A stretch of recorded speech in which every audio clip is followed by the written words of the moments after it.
Football Friday night is powered by McDonald's. I'm loving it. Powerade, it takes more. Culpeper Ace Hardware. Ace is the place with the helpful hardware folks in Evans and Thompson. Great deals on furniture. See it, buy it, take it home today. Synovus, the bank that helps you get there. Austin Park's 44 Strong Foundation. Help us help others so you can be 44 strong. Sconyers Barbecue, old-fashioned pit-cooked barbecue. And by Gold Mech, your golden rule for comfort.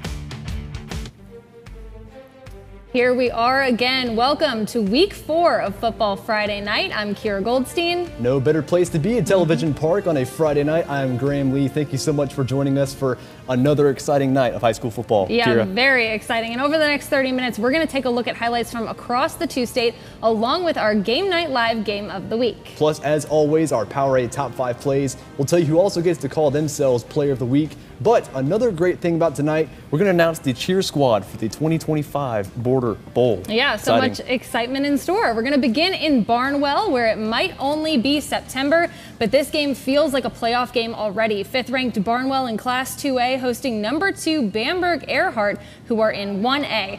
We are going to pick up this very exciting game in the third quarter. We have a tied game at 7. Warhorses on the move. Quarterback Cam Austin keeps it up the middle. He'll ramble 45 yards to the Red Raiders 5.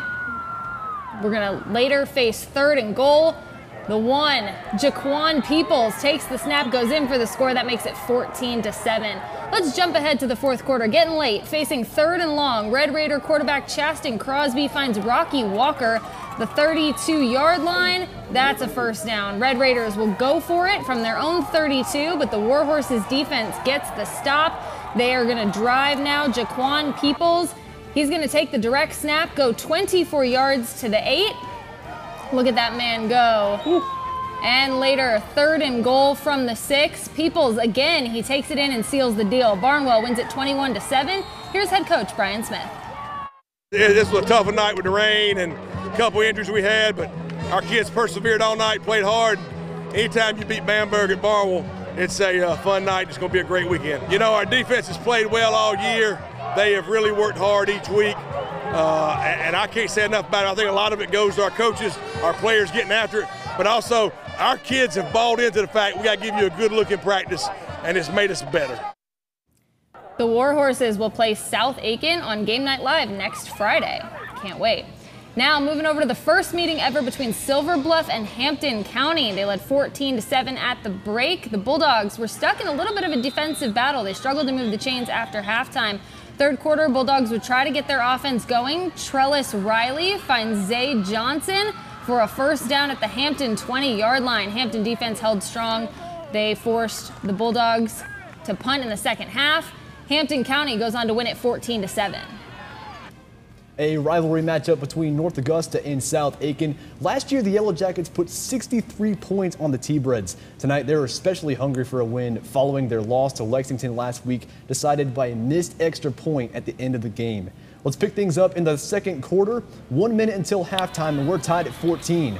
North Augusta's Corey Tillman finds Justin Sturgis for the quick strike. Jackets go up 21-14 at the half. Now third quarter. Ball first for the Jackets.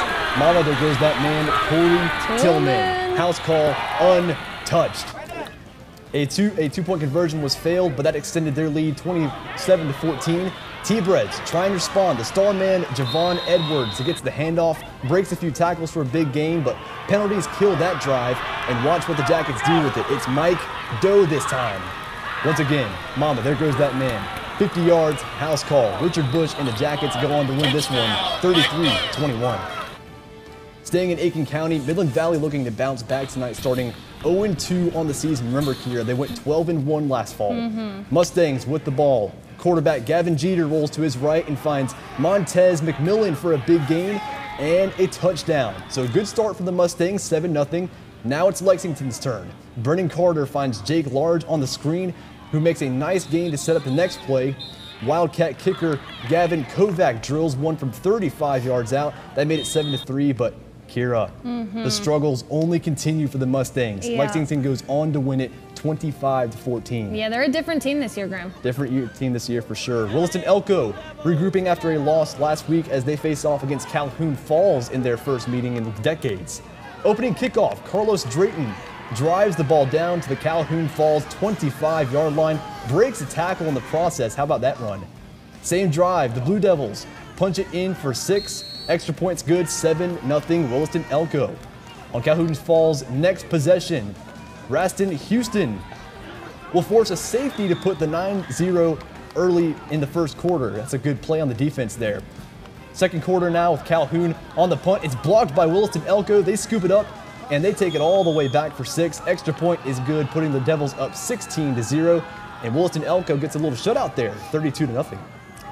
Denmark Olar taking on Burke. The Vikings looking for their first win of the season. First quarter, Denmark Olar driving. Robert Bovain takes the handoff, rambles 32 yards down to the Burke 38. Then 2 plays later, Bovain has it. The Vikings are gonna get the win 38-2. There you go. We're going to take a look at some scores from around the area. Great Falls gets the win over Allendale Fairfax 14-6. Blackville Hilda beats 96 34-29. Batesburg Leesville gets the very close win over Abbeville 37-35. And Wagner Sally falls to Swainsea 39-15. The Washington Wilkes Tigers hosting the McCormick Chiefs at home. Chiefs looking for their first win of the season as the Tigers would like to go 2-2 on the season. Washington Wilkes would be the first on the board with this touchdown pass from Tamari Curry to Quintavious Turner. Tigers lead 7-0 early.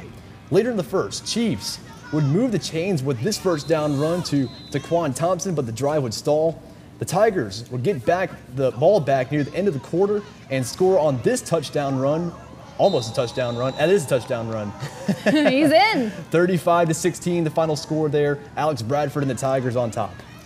Coming up, we head over to the Peach State for some more highlights. But before we go, here's a quick look at the Westside Patriots Band.